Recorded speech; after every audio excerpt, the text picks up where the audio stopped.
Predstavte si, že sa ráno zobudíte, pozriete sa do zrkadla a cítite sa úplne normálne. Ale v skutočnosti sa vo vašom tele môže už odohrávať tichá katastrofa. Vaše srdce, ktoré neúnavne bije 24 hodín denne, môže byť v nebezpečenstve. A vy o tom ani netušíte. Mnohí si myslia, že srdcové problémy prichádzajú až v starobe, ale pravda je oveľa desivejšia. Podľa štatistík má jeden z 3 ľudí nad 40 rokov srdcový problém, o ktorom ani nevie. A čo je najhoršie?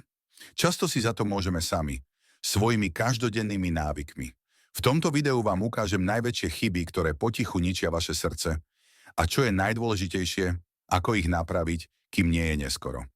Začnime jedným z najpodceňovanejších faktorov, ktorý ničí zdravie vášho srdca.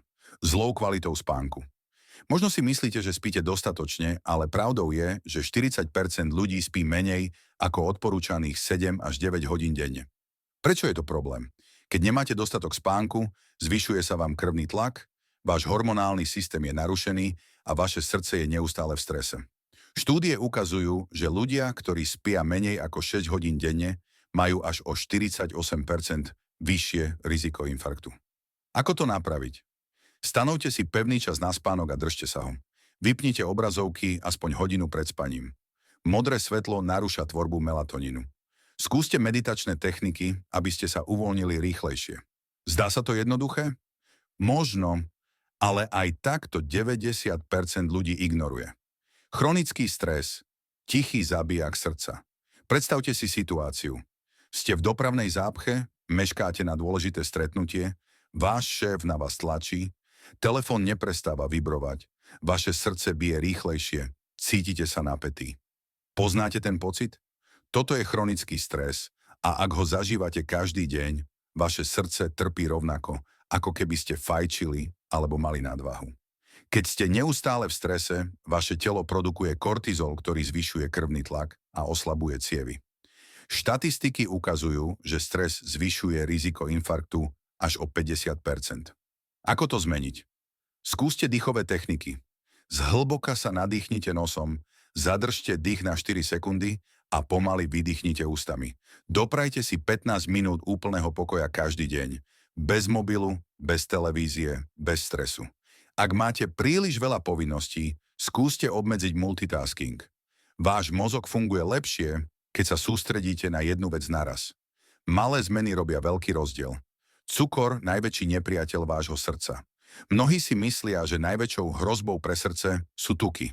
Ale skutočný zabijak je skrytý cukor. Keď konzumujete priveľa cukru, vaše telo reaguje zvýšenou produkciou inzulínu, čo spôsobuje zápal ciev.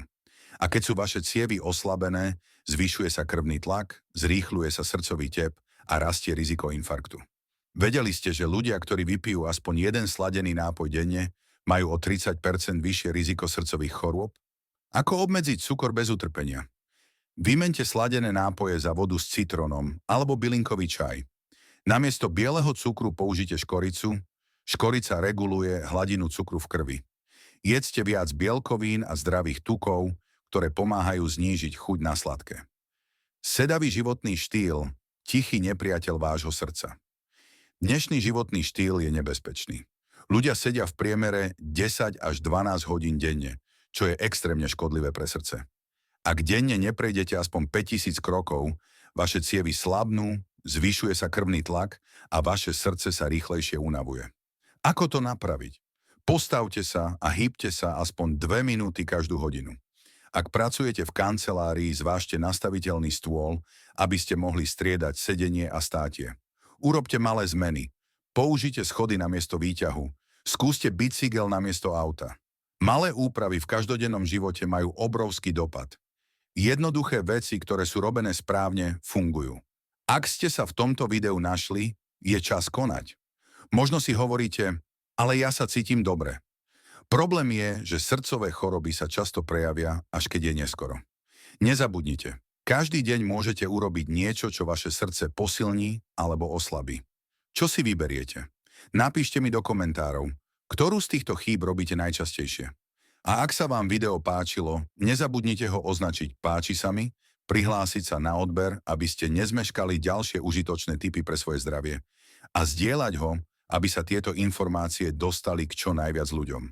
Starajte sa o seba a uvidíme sa v ďalšom videu.